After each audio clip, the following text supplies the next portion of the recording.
In this video, I'm gonna show you how to find the biggest plane in GTA 5.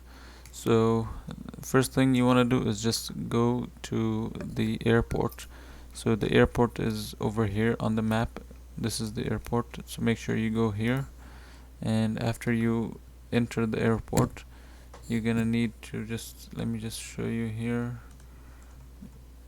You're gonna need to just walk through and try to find the biggest airplane. So I can already tell this one is big, but there's probably bigger. Let me just check here. Yeah, I think this one is big enough.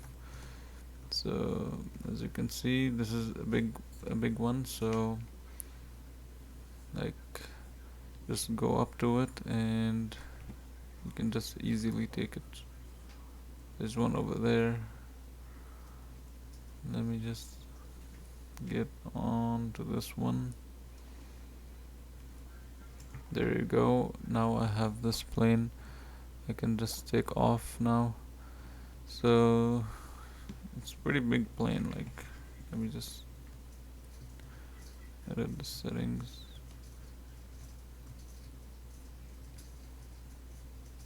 Okay, as you can see, this is the plane that I found.